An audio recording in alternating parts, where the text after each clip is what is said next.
Hello, and welcome to all of you beloved soul sisters. Thank you for joining me here today on the Heart of the Soul podcast. My name is Amana, and I'm so happy that you're here. This is a space where we explore what it means to be wild women walking upon this earth. We connect through the ancient ritual of story sharing about that which is often unseen and unspoken. It's my hope that soaking in these stories might inspire you to harness your own innate knowing and center you into a more embodied and alive version of your beautiful, unique self. Today is Monday, March 17th, 2025. Our moon is currently waning towards a new moon on March 29th, when I actually think I'm going to publish this episode on that day, so that's fun. I have Mackenzie River, a fertility, birth, and postpartum doula, as well as the host of Mama Psychedelia Podcast with me here today through the cosmos. And I'm so excited. I've been following her podcast for a number of years, and she just interviewed me for her show. And now here we are, where she's going to be sharing her beautiful stories on the Heart of the Soul. So Mackenzie, I would love for you to take a moment and introduce yourself more fully in whatever ways feel good to you at this time, and maybe tell people where in the world you are and where you grew up, right? Because that's two separate spaces. Yeah. Yes, thank you, Amana. Also really powerful that a beautiful blue morpho butterfly just flew through here just as you finished speaking, which is one of our sort of spirit totems here in Costa Rica, where I'm tuning in from. I'm in the mountains of Chiripo, which an indigenous translation of Chiripo is the land of eternal waters. And this is somewhere that I've been calling home part-time for the past 5 years. So I spend quite a bit of time here, as well as Salt Spring Island on the west coast of what is known as Canada. And yeah, both are sort of my soul homes, and I've been very nomadic pretty much since I finished high school. So I have lived and roamed in many places, but I feel very drawn to these being my bases at this time in my life.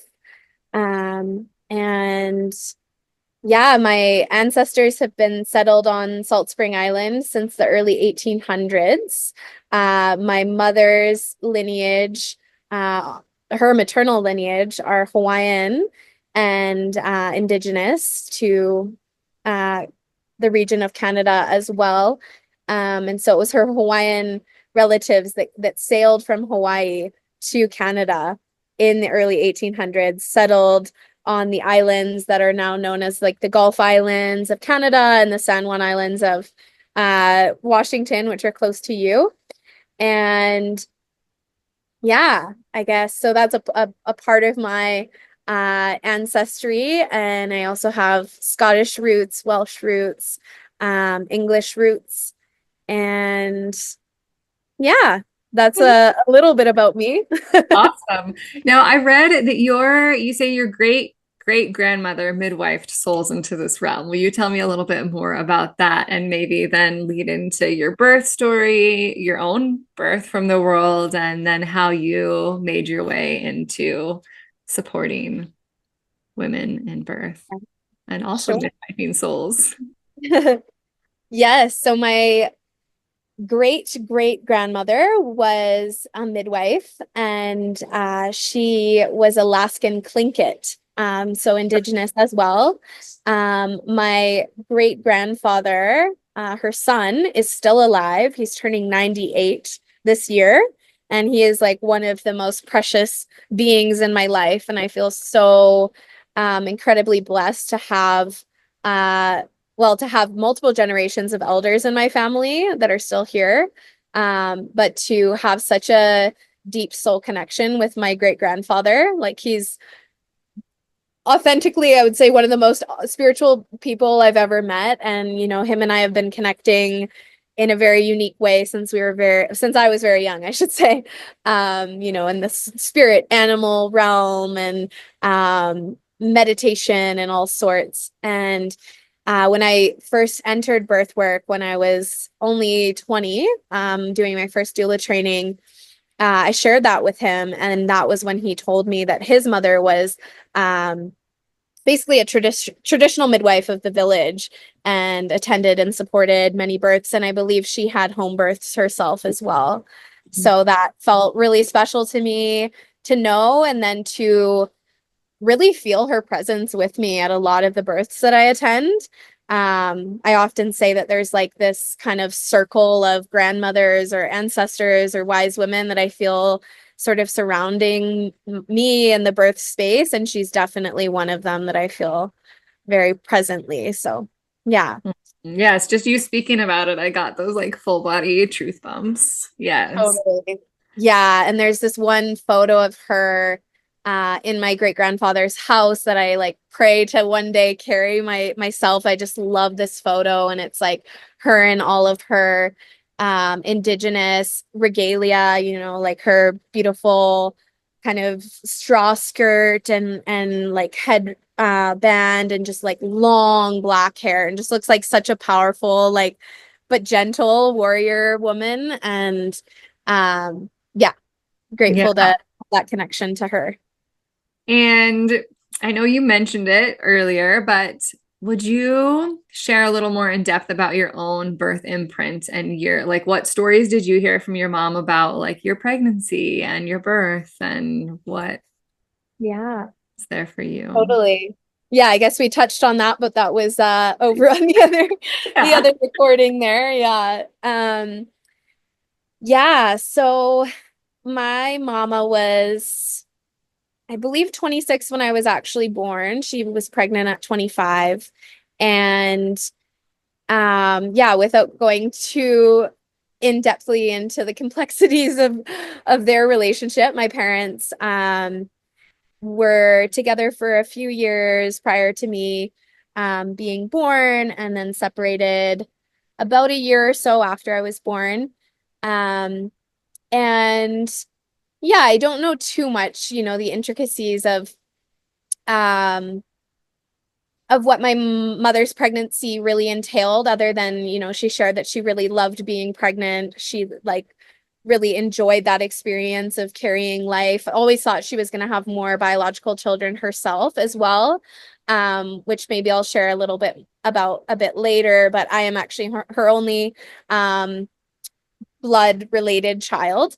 And yeah, and I also think it was a profound time of transformation for her, of just like coming out of her early 20s and, being super fun and party girl, and then suddenly like reality shifting, and her having a lot of like realizations of like, whoa, like, okay, I'm opening a totally different chapter of my life, and maybe like some friendships are gonna shift and drift, and I am stepping into being a mother, and here we are. And yeah, my mom did plan to have a home birth with me.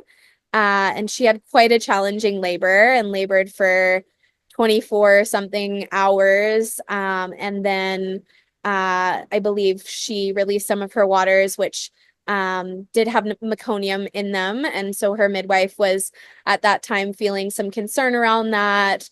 And there sort of started the saga of my entrance, which was, well, it had been going on for 24 hours already, but from then she transferred via ambulance to a hospital on Vancouver Island, half an hour from where we lived. I was born in Duncan, British Columbia, and there, had vacuum extraction, had aspirated meconium, and I don't know, exactly what that procedure looked like, but I needed to have further, care, treatment. I was put in an incubator, then I was transferred to another hospital. And I believe in that process was actually separated from my mom in the transfer. And so just like, not exactly a harmonious, easeful way into the world. And yet I feel like that's really, yeah, taught me a lot. And I feel like I've been a pretty resilient being from the get-go. And yeah, and I've integrated a lot around my own birth experience through means of breath work, which I've been a facilitator of for many years, and plant medicine experiences where I've had recollections of being born and meeting life in this way of not fully trusting in it and cultivating that trust. And yeah, so many layers to that, but I mean that's what I'll share for now around my own, yeah, journey of being born. Yeah, What I I think signed up for. it's something that it's so interesting because so many people I find don't even know the stories, or they don't remember, they don't think about the impact that that first experience of being birthed into the world has on their life. And I think it's so wonderful that you have this awareness and that you've intentionally done this healing and sounds like rebirthing types of experiences that have helped you to heal and interact with the world in a different way, with having integrated and shifted that first birth experience. Yeah, totally. I feel like it's informed, my work in the world in different ways, like through the breath. There is actually a lot that can be revealed of people's birth experiences and the way that they breathe, like the way that, we breathe in a sense is the way that we live, and like we're, carrying our life's experiences and stories and all of this, which manifests in the physical body. And so being able to support people in integrating some of their own birth experiences through that modality has been really profound. And I've recently started my training in craniosacral as well, which I've had again, so, like just crazy, yeah, profound healing experiences, but also like brought back to my birth and through craniosacral as well. And I'm very passionate about babies experiencing craniosacral in the first weeks or months of their lives as well, to in that early phase of life integrate their birth experience and how they came into the world. And that can be just incredibly fascinating to observe the shifts in the babies after like 10 minutes of craniosacral. It can just be like so life-changing. So yeah, Mhm. anyways, yeah, our birth experiences can be revealed to us in different ways, and then other people can move through life and have no clue how they came into the world, and don't necessarily need to know or feel an interest or whatever. But I've always kind of been a deep soul and like to do that excavating, and I Mhm. understand the full Yeah, picture. and even if the mind isn't remembering, like the body remembers, Yeah, right? Like, yeah. so yeah. So then you mentioned you felt called to birth work and that your great grandfather told you then about your Mhm. heritage of your great great grandmother also Mhm. being a midwife of souls. And I wonder if you can share a little bit more about your draw and what you have experienced in birth work and what you love Totally. to do within that realm. Mhm.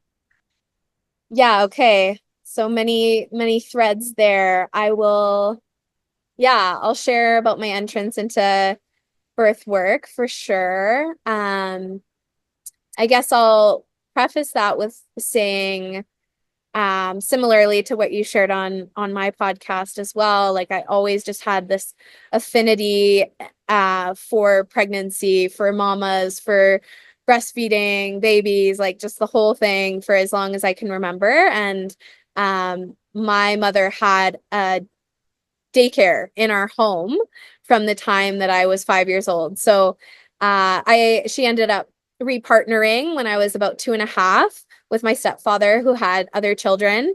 And then we had this home daycare. So that's partly why my mother didn't end up having more biological children herself. She had a whole village to raise, in the sense of her stepchildren, myself, and and then a bunch of babies and toddlers that were just around all the time. So from me being 5 years old, like, pretty quickly became like her kind of daycare assistant in a sense, and often had a baby on my hip, from 8 or 10 years old. And that carried on into years of nannying and working in preschools myself. And yeah, and then often having these beautiful pregnant mamas coming to pick up, their older child or whatever, and just like always being infatuated with them, just like, wow, like this is so incredible. And yeah, I share this like tidbit because it's just funny to reflect on. I remember being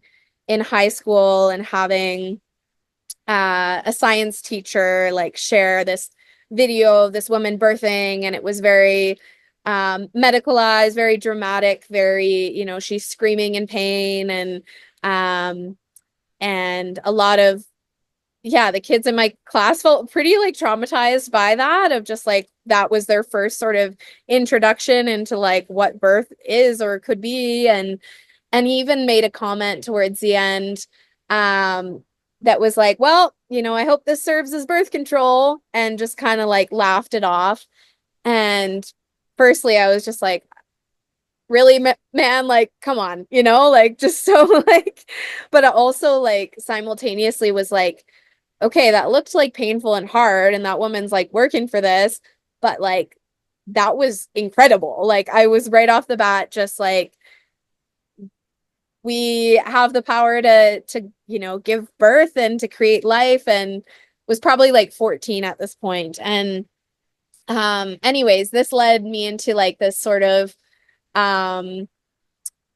like witchy path of exploration before I really like would have connected with the word witch or any of that. And I just remember like doing like a deep exploration into like midwifery and books, and like reading on the computer, and feeling like kind of weird or out of place for like being so interested in it at this age, and like, and then just kind of put things aside. Like I was like, all right, I'm gonna go back to being a 16-year-old and do my thing. Um and then it was when I was about 19 that this sort of like pulse started coming back around birth. And that is when I ended up sitting with my aunt during her death process. And this was 13 months after my grandmother had passed on as well. And this was on my paternal side. So my father's mother and sister, who I was very, very close with, and, often spent a lot of time with them when I was going to see my dad. And my grandma Gwen was really just like such an angelic presence in my life. And like, I just have such beautiful dreams about her, since she passed. And I have such a strong connection with her in the spirit realm. But that was a pretty heartbreaking loss for me, for sure, at 18, like seeing her as kind of like another maternal figure in my life. And yeah, I have these memories of her like just massaging my hands with this like rose lotion, and snuggling with her in bed when I would go have sleepovers. And like I literally still have like a nightgown that I would wear like at her house when I would go for sleepovers. And yeah, and so she was my first big like meeting with grief was through her death. And I was at the time living and working in New Zealand as an 18-year-old, and was like far from my family and discovering this. And yeah, at the time had a very sweet partner, boyfriend at that time, that really held so much space for me through that loss or transition. And then 13 months later, her daughter, so my aunt,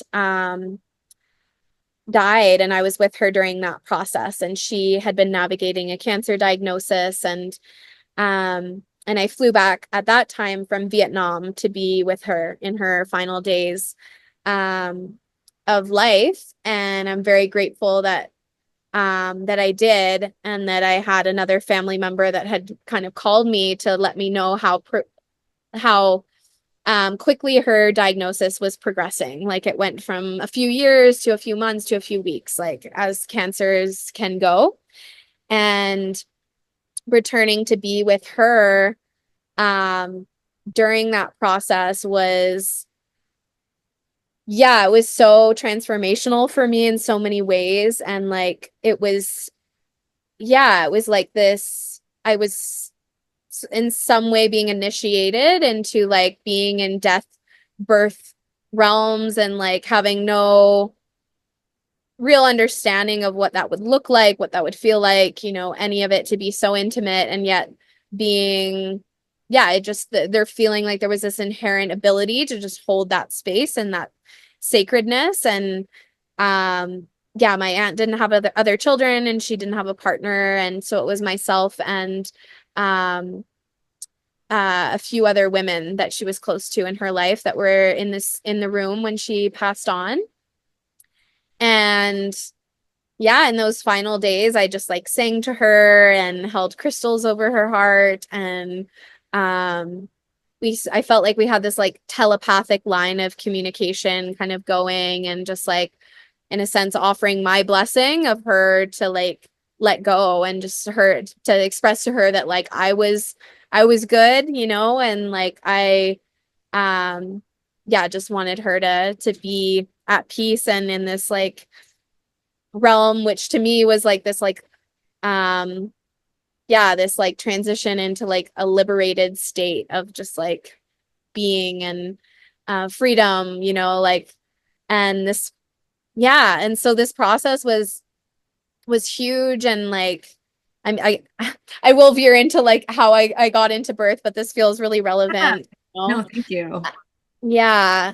Yeah, and so in her final like, you know, 12 hours or so of being alive, like I just, yeah, it was like such a deep ceremony for me. And just being there through the night and then having like visions come to me in that process of like the exact moment that she was going to transition, which was exactly when she died. It was like this sort of premonition that I had that felt like it was like preparing me to be like just to be able to just be there in that moment. And um yeah, and it like it would just felt like a very psychedelic space, honestly, for me.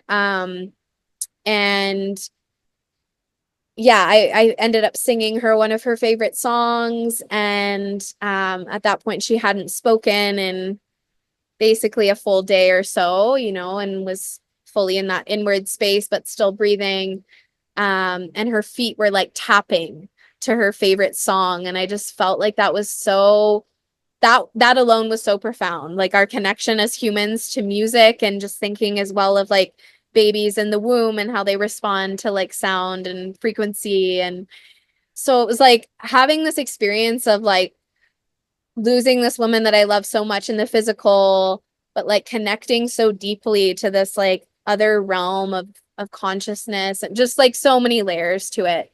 Um, and then, you know, surely enough, I have always been so connected to the number 11. I'm born on the 11th. I've had several other family members that have been born or died on the 11th. She passed on the 1st at 11:11 in the morning. Wow. And yeah, it was almost like I looked at the clock 5 minutes before and I was like, okay, like, you know, this is happening. And as she took her last breath, it literally felt to me like my grandmother's spirit, her mother, like swept in and almost like lifted her spirit away. Like it was just like I'm getting chills now thinking about that. Like it just felt like this like Mm. yeah, beautiful exit, you know, and despite being in a hospital setting, it was like creating as much ceremony and sacredness around that process as possible and celebration of her life. Um, yeah, I yeah. didn't know you had this story. I'm so grateful that you are sharing this Aw. story. And it's making me just think about, like you're saying, speaking to the like exquisiteness of death and now I'm connecting to you in these other ways of that, yes, you were initiated into this like realm of death and then it was birth, and like they're both, I find them to be so similar, that like palpable, almost like molasses or honey energy, where time slows with like the first breath and the last breath. Like both of those times are so similar, and they also require like a very similar energetic tending. And I think that's why oftentimes we can be maybe drawn to one, but then also to the other. Totally. Yeah, thank you for speaking to that. And yeah, I would say, yeah, there's like a density in the air or something. Like it's like a palpable feeling to me, is like the quality of like the air. Like I'm quite literally entering like an through a portal into just this like altered state kind of realm, which is birth and death. And I do feel, and I've learned some of this from yeah, my elder mentor as well, Whapio, but around like the brainwave states and like the DMT that is released through birth and through death. But I also feel like as, these tenders of birth and death, that we're like journeying with the ones that we're supporting, if we have access to those like realms, if we're comfortable navigating the altered state, then we can like ride that wave with them in a sense. If we are like sensitive beings. And yeah, and so I hadn't been to a birth at that point in time, but yeah, being with her in that way was like so profound for me. And then, I of course moved through many waves of grief and processing that for months to come, and was, I would say in a kind of a depression for some time, like also transitioning from like living super nomadically in Asia and India, and then coming back to like living, in my mom's backyard, basically in like a little cabin, and just being in my grief process for some months. And anyways, fast forward several months, I was traveling again. And at that point in time, I was in Colombia, and I don't remember the exact moment, but like something was just like clicked, and I was like, and I'm like going to be a birth worker. Like it was just like something, yeah, it was like integrating that death experience, and then it was just like birth. It just felt like it was just like in my field all of a sudden. And at that point, I don't even think I knew what a doula was. Like I knew midwifery, and like, my mom had a midwife, um and I just remember kind of searching up like birth, yeah, the studies of different kinds in my area of Canada. And I came across this holistic doula training, which was in Victoria, British Columbia, at a school that I honestly think is amazing, Pacific Rim College. Like I never was a kid that like was like, and I'm gonna go to university and study this, and like I was just like, I'm gonna travel the world, and like we'll see. Like I'm gonna gain my education in that way, and then I'll know.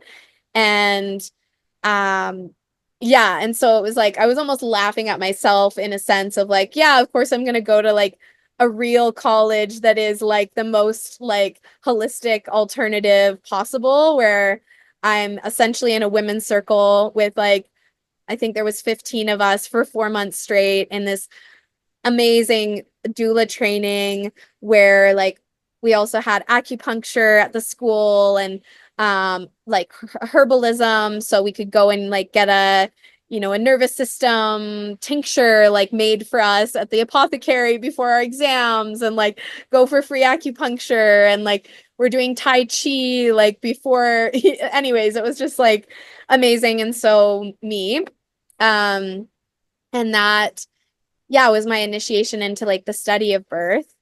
And one of my absolute dearest friends that I made through that training ended up finding out that she was pregnant, also unexpectedly during that training. And so that was also like incredible education for her and for all of us to like suddenly have this woman that we adored pregnant and moving through like her journey for the first time as we're all learning about pregnancy and birth. And I ended up supporting her birth towards the end of that year, which I briefly mentioned as we were talking before, was just this beautiful water birth at home. And yeah, it was such a gorgeous entry point for me to orient to birth being, or what, what it had the potential to be, despite what I had, seen in my high school videos or whatever. And um,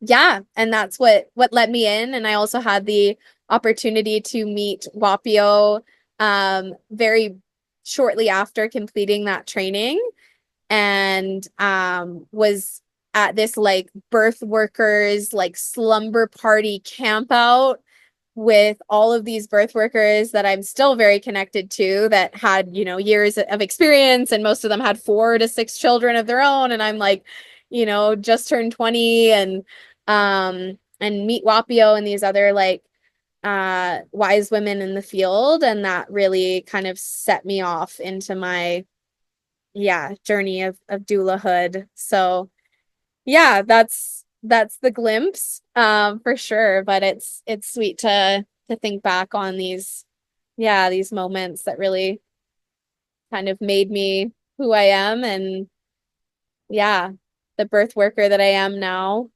Mm. Yes. And so you work with women from preconception, pregnancy, birth, and postpartum. And I know you have like, I think like a longer container offering and then maybe some one-on-one offerings. I would love to hear more about that work that you do with women and from now, and then we'll move maybe into your own journey with conception. Yeah. Sure. Yeah, so at that time I started attending births, and that was sort of my primary focus. I fell in love with home birth, of course, and really resonated with that. And I also attended some hospital births, which I learned a lot from. A few of them were very jarring for me, of just like getting to know this other side of the birth world, and the political, world of birth too, and the medical system and structures. And like just I just was like mind blown, like, wow, okay. And there's this whole world of birth that exists that like the majority of people are birthing in. Hmm.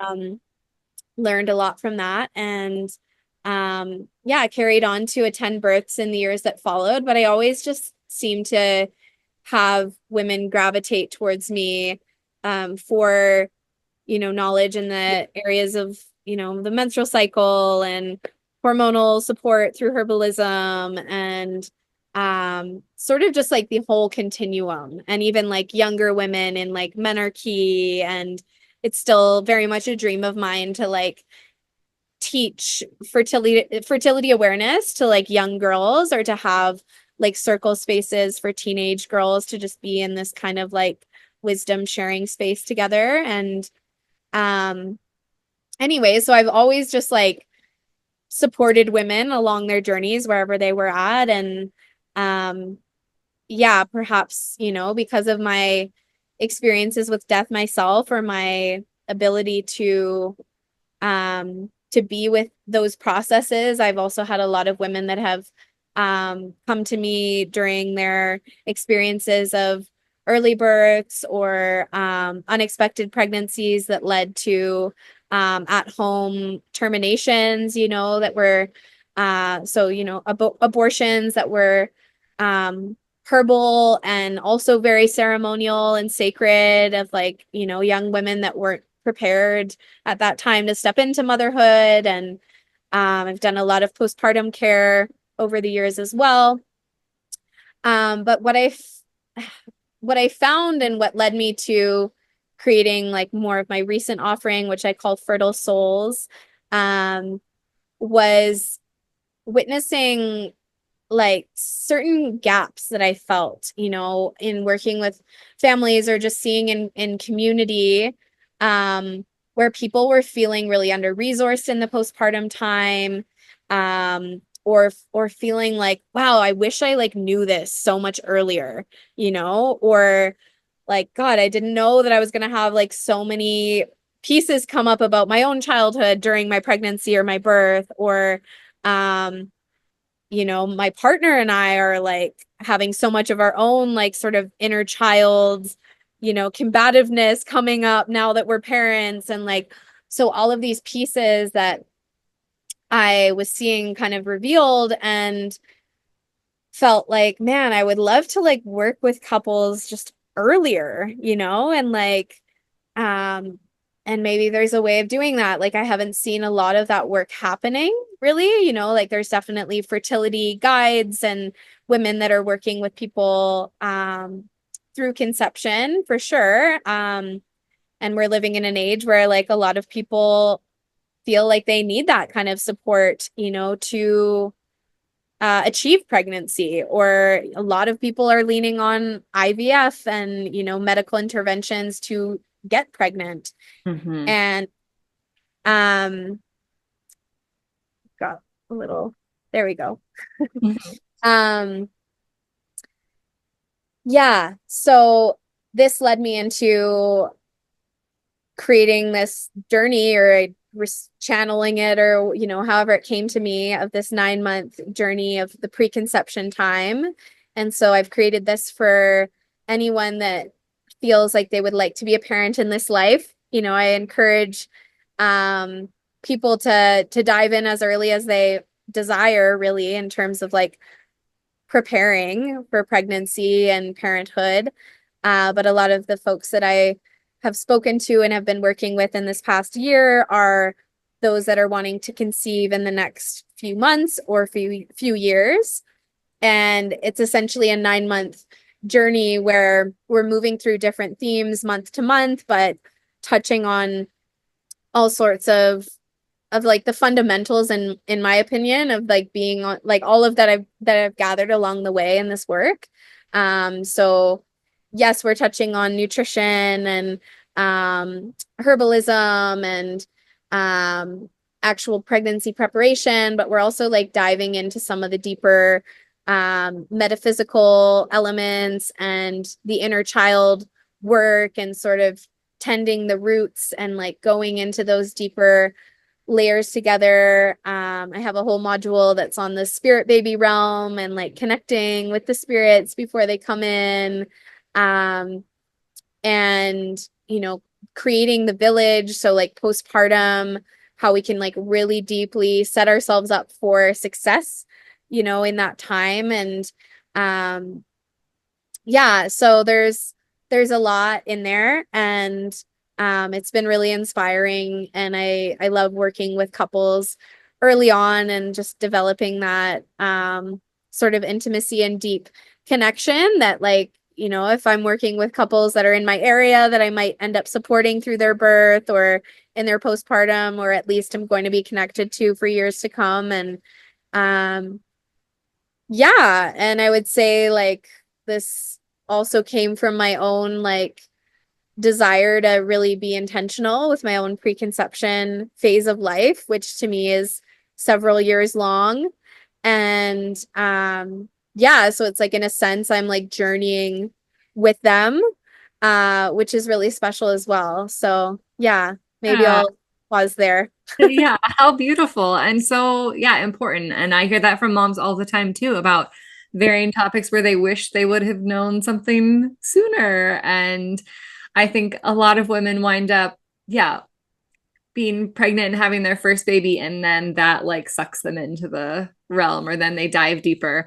But I also have met other maidens who are choosing, like, would love to study with you, like you're saying, and go on this journey of, and I would have been one of those women in my 20s that I would also like want to soak in and be familiar with that territory, right? Like, because the more familiar we're with it, the less surprised we are when it's happening, and the more we can navigate it in a embodied way and not feel so lost in the rite of passage that is becoming a mother.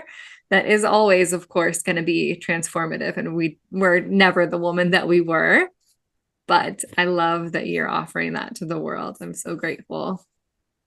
Yeah. Thank you. Yeah, it's been yeah, just really the first year, of this 9-month cycle. We're 5 months in, but it does feel really powerful. And, I like to say it's like we never know what our pregnancy experience is going to look like, our birth experience. And so I'm not really an advocate for like a birth plan necessarily. I think having, your dreams and desires around your birth experience, but also like one of our modules, for example, is trust and surrender. It's like to not be attached to particular outcomes.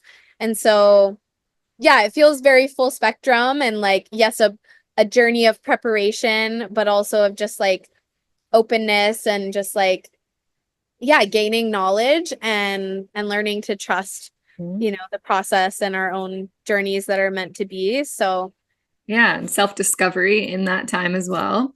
yeah. And you use the word soul in your offering too. And I obviously have an affinity to the word soul and would love to know, what does soul mean to you? Hmm.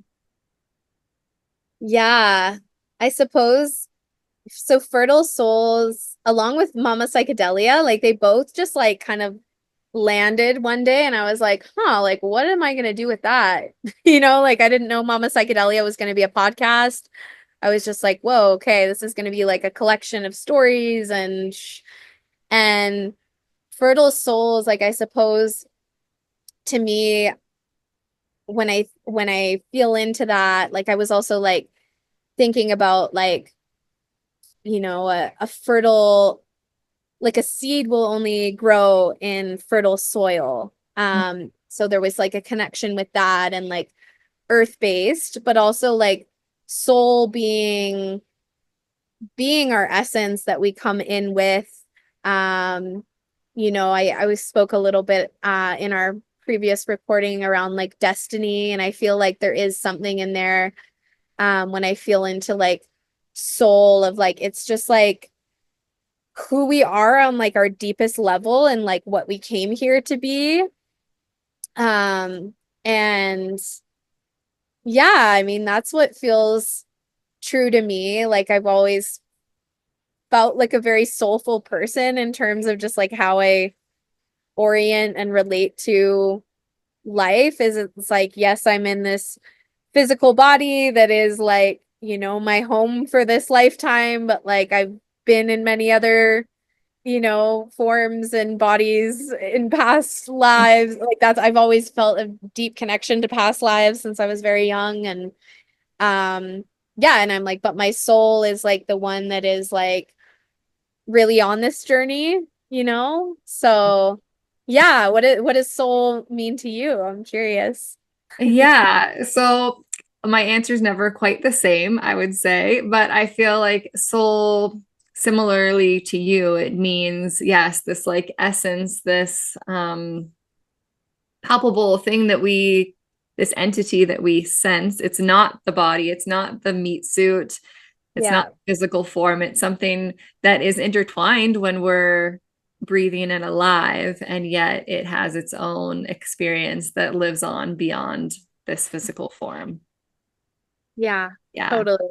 Mm-hmm. Totally. Yeah, and to me like the spirit baby realm has been something that I've been like very um again like j open to, but like had no idea what that even meant, but had a very visceral experience when I was about 18 and was journeying with psychedelics and had my first experience of like meeting my spirit baby daughter then, and was a little like concerned actually in that moment. I'm just like, am I pregnant? What is going on here? Like, but it was like this very clear message from this baby, this girl, and I was like, that's my daughter. And yeah, and so like opening myself up over the years to those messages from spirit babies, and then discovering this book, Spirit Babies, years back, which I'm sure you're familiar with, but like being like, oh, I feel so seen, like,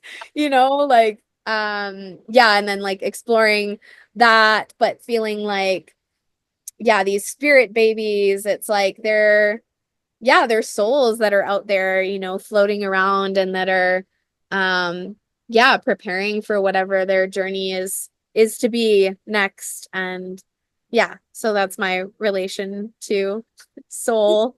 Yeah.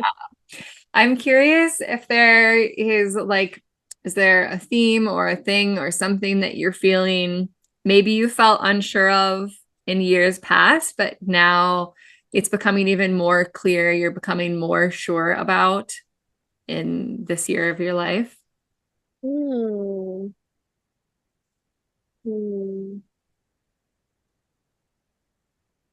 Yeah, I mean, on that theme of like trust and surrender, like I feel like there's something that's like clicked into place in this year thus far, a few months into it, around surrender and like navigating life in a way that is intentional and where I have, you know, goals for myself and visions, but where I'm not hanging on or trying to control or like getting really attached to things. And like yeah, this teaching around surrender just being like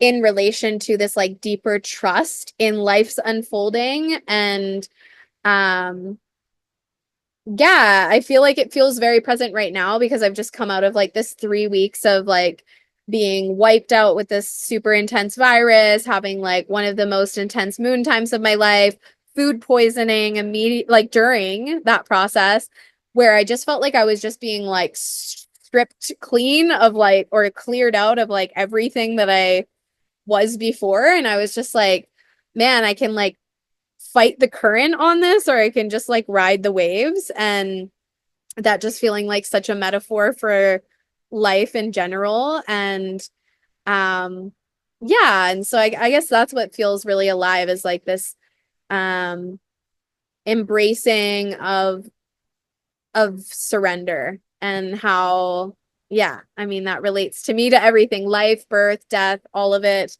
um and yeah, I don't know if there's any more to share on that, but Okay, I would love to hear a little bit about, you mentioned that you're in like your preconception journey and phase, and like do you have like a marker of when you entered that, the man that you're going to be creating these babies with, like what has that process looked like for you? And I would love to hear, yeah, just a little bit more about that. sure, yeah.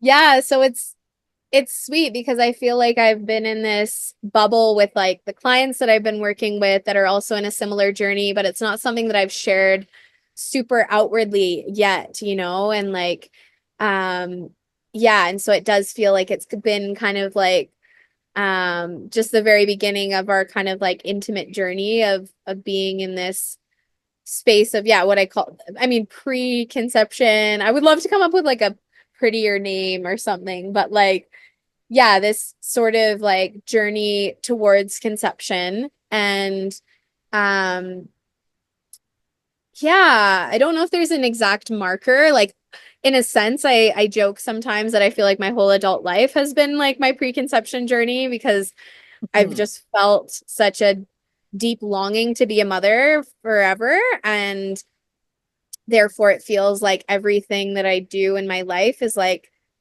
for them, in a sense. It's like, um, yeah, it's preparing me for that journey of stepping into motherhood. But I do feel like since the sort of birth of fertile souls, like that's when I kind of claimed my entrance into that intentional journey towards conception. And for me, that's a multi-year process. I would say at the earliest, perhaps next year is when we'll start trying, but it could be another year after that. And um again, just kind of like listening and following the current of life. But yeah, it's been really beautiful to be on this journey with my partner who I've been with for 4 years now. And like from very early on, we were having ceremony experiences where we were like connecting individually with like our spirit children and then like having deep conversations after the fact, or different like powerful encounters through meditations or whatever. Like he's a very connected being himself, and like he's also just been so immersed in like the world of birth and all of this through me and the entire time we've been together. So it's like very much a part of his journey now too. And um and I feel like something that I've connected on with other like maidens, I suppose, that also just have this deep longing to be a mother is like this kind of relationship with that process being like both so exciting and also like coming with layers of grief of like being patient with the process of like and trusting in the timing, and where it can feel like on a logical level it's like, all right, yeah, it's not quite our time yet, and like that makes sense, and I trust in that. And then also on a biological level, sometimes it's like, and the moon arrived, like the bleed comes, and it's like this, like, there's like a bit of grief in that, and like this interesting orientation to like the process, and then being open to like the spirit baby connections, but them like staying in that realm for like more time. And but to me it's like I feel like I'm celebrating all of the waves of that journey, and um and also just like can't wait for that moment of like discovery of um yeah of pregnancy, and just again like have no idea what that journey into motherhood will look like for me, as none of us do, like what that's going to look like. But yeah. Yeah, love that. I remember there was a time when I think it was, yeah, late 20s, early 30s, when I, like you, knew I wanted to be a mom. And even though I didn't have a partner that I was with, like there was no opportunity for conception. But each cycle that I went through, like knowing that I was releasing this egg that could become life if, it was met with sperm, that then each of my bleeds, I was like you, like grieving and mourning who that might have been. Mm. Yeah, I feel like that's something that's not super widely spoken about, but is like the experience of a lot of women, and it's especially, like unpartnered women that do feel that desire so strongly. And and so I felt like sharing that piece. Yeah, because it Mhm. does feel relatable to many of us, I think. Yes, thank you. And so you've studied midwifery with Whapio, and she's someone that I've heard other people talk about, and I've heard her speak in different ways. And I know she's one of your elders, and we're coming close to a close soonish. So I just wanted to ask if there's anything that like sticks out to you from her and your interactions with her that you would want to share, that you feel like more people should know about. Yeah, sure. Yeah, so like I said, was very blessed to meet Whapio when I was about 20 years old, and like she just has such a special presence about her. I mean, to me, also being, at that time I called myself a baby doula. Um, just this like grandmotherly presence about her, and this crone that was like so empowered and like on her path. Um and anyways, like fell in love with her and her teachings then. And so I've done doula trainings with her over the years, and I've been on the path of studying traditional birth keeping with her also for years. I sort of entered that level of study with her back in 2021, and I ended up with a concussion that was a whole wild journey of healing for me as well, and like also a very psychedelic experience that taught me a lot. But anyways, that led me into a space of like really not being able to study for months, like where I just like wasn't really able to metabolize information, memorize things, like look at screens, whatever.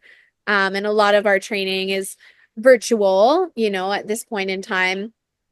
And then, in-person apprenticeship type stuff. But yeah, all to say that this year I revisited that that year-long devotional that I've decided to dive back into with Whapio and like a cohort of 200 women from all over the world. And it's just like so amazing to be in council with a bunch of women that just like get it. Like we're just like all on this path together. And yeah, what I love about Whapio is just like her, and what resonates so deeply with me is just like this, she calls it like her mystical intelligence, which is like this bridging of mysticism and the magic that it is to conceive and birth and all of these things, but also grounded in like physiology and anatomy and like science and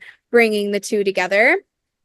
And yeah, I mean, I would definitely say Whapio's played a role in my inspiration, even in the creation of Mama Psychedelia, of what I call like the exploration of the psychedelic nature of parenthood and of the childbearing continuum, and that being like, yeah, this natural psychedelic element of like of the moment of conception and like how that can even happen, and birth itself, and connecting with these babies before they're incarnated and after they're gone, if there's a loss, or our young children even sometimes remembering their past life experiences, or just like, yeah, to me, psychedelic being this like expanded consciousness, and yeah, and all of that is present and born of the childbearing continuum of motherhood. Mm-hmm. And yeah, Whapio has been an inspiration in that for sure. And the way that she speaks to birth being an altered state of consciousness, much like a medicine journey of working with ayahuasca or mushrooms, or even deep meditation, where we're actually moving from a beta brain, where most of us are most of the time, to an alpha, which is kind of the state of pregnancy, where you're just like in a bit of a different, quite literally, wavelength, and like you're more in that heart realm and in the senses. And then in a birth experience, moving into theta, moving into delta, which are these expanded states of consciousness of this profound nature. And and so tying that into my connection with both birth work and with medicine work. I've lived in Central America for years, and worked with traditional plant medicines and many different settings with many different indigenous elders. And that's been a big part of my journey. So kind of merging those worlds. Yes. Yeah.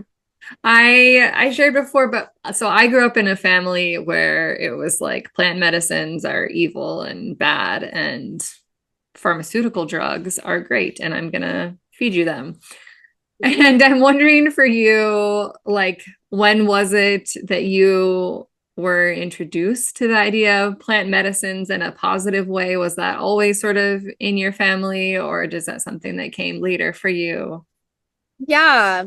Well, it's kind of like, I grew up in this world. Like Salt Spring Island is kind of known as like a hippie island, and grew up on the west coast of British Columbia, which is known for, cannabis and marijuana and that kind of thing, where that was very normalized. And in my life, like I wouldn't say it's something I was like witnessing all the time, but like anyways, the influence of like of cannabis and marijuana being like just this undercurrent of like society as I knew it, in my upbringing, like that all felt very, very normal. And I was like living in a time as I was completing high school where these things were being legalized as well. So like people could purchase things from dispensaries and that was all normal. And like my great grandparents, I should say my great grandmother was like in an elderly care home and was receiving like cannabis edibles to like stimulate her appetite, and like anyways, like I was just that was quite common. But I would say otherwise like plant medicine wasn't really a part of my upbringing or like was spoken about openly. I always kind of knew that like both of my parents like had their more like hippie explorative era, but like I grew up in a pretty suburban neighborhood of kind of just like I don't know, normie vibes. And yeah, definitely like my mom was into certain like natural health food type things, but like I was definitely more on the like, okay, well, if you're not feeling well, you go to the doctor, you get antibiotics, da da da da da. So like that was a big part of my upbringing that I like quite quickly was like, no. As a teenager, I was just like, I would need to veer away from these things because like antibiotics is not doing me any favors.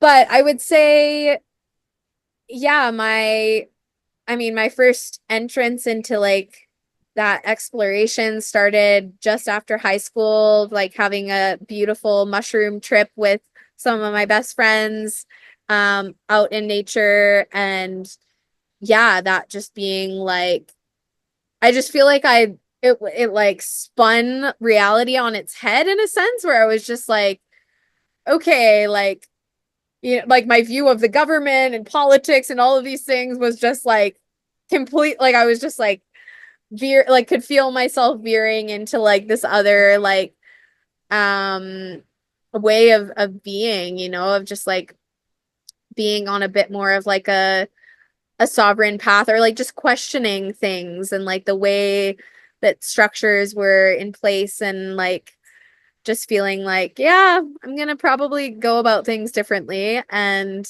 as best as I can. Mhm. And yeah, and then also just like having, these beautiful experiences with my friends where I guess I'll just share this brief story because it also feels relevant is like one of these girls that I was journeying with who was like one of my best friends from a very young age.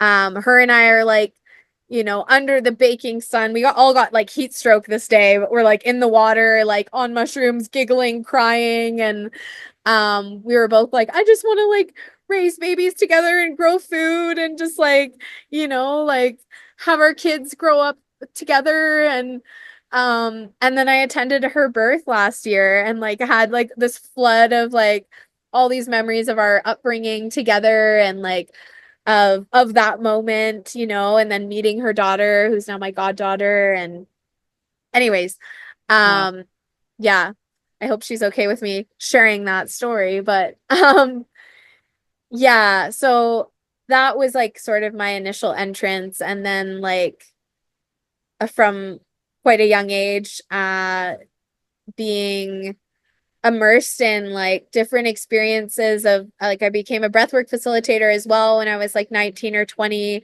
in Mexico, which led me into like Temazcal, like traditional sweat lodge ceremony, which led me into working with ayahuasca and combo and sitting with peyote elders years later and um and San Pedro and like in these very intentional spaces where I felt very held and very and like um like sure there was playfulness, but it wasn't never really in a recreational sense. Like even from teenagehood, it was like, okay, we're all gonna take acid together. Like let's do this in a area that we are safe and where we can just like explore and be and like yeah, there was always a lot of intention around it. And Sounds, yeah.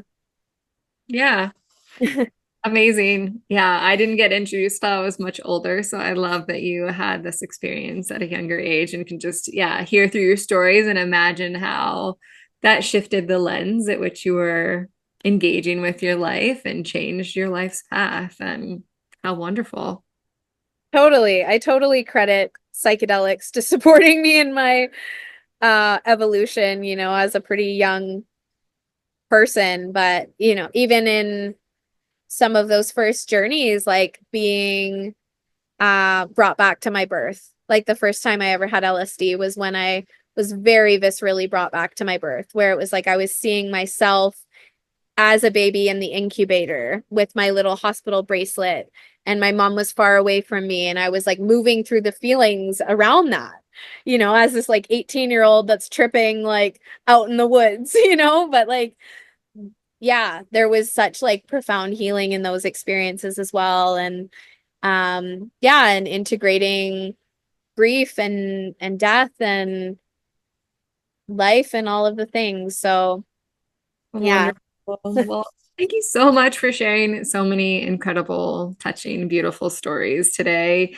You've mentioned your podcast, Mama Psychedelia, but I saw that you're going to be in Mexico doing a wild woman retreat in April, right? Is that so? Oh, this was a previous year. Yeah, Oh, this okay. Okay, yeah, well then scratch that one, but Earth Daughters Festival this yeah. summer. Yes, I will be at Earth Daughters in June. And I'll be sharing a talk called The Psychedelic Nature of Birth. So come and find me. I think I'm in the Mother Dome. If you're going to be at the gathering, it'll be my first year out there. And yeah, definitely keep tabs on the podcast, and I'm sharing offerings, as they come, and like to do little free classes and such online. And And yeah, you have and if two you're interested handles. in working, You have two handles on Instagram. You want to yeah. put the links below, but share them here too. Yeah. Totally. Yeah. Mama Psychedelia, Honey Womb. And I do, yeah, one-on-one mentorship with clients as well. And obviously, primarily women that may not be in the space to do, commit to a 9-month journey, but are wanting support through their preconception, through their pregnancy, and beyond. And yeah, my work's always evolving. And Of course. yeah, Mine too. Yeah. totally. Well, thank you again so much. And I look forward to continuing to connect with you through the cosmos. And I have thought about trying to get to Earth Daughters. So who knows? Maybe we'll see each other there. Great. Yeah, I would love to see you and meet you, and really appreciate this time together. Yeah, thank you. Thank you. Thank you for tuning in and choosing to spend time with me today. I hope that you enjoyed this episode of The Heart of the Soul. I would truly appreciate if you might choose to leave a rating, review, or share the show with someone that you know. You can support this podcast by donating to it using the PayPal or Venmo links. If you have stories that you would like to share on The Heart of the Soul, please send me an email through my website. I would love to hear from you.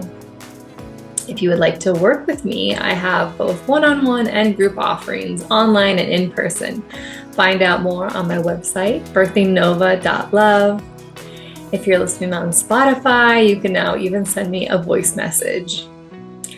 Until next time, remember, be brave, be love, be wild, be you, because you are the only you, and be the change that you seek for yourself and for the generations to come.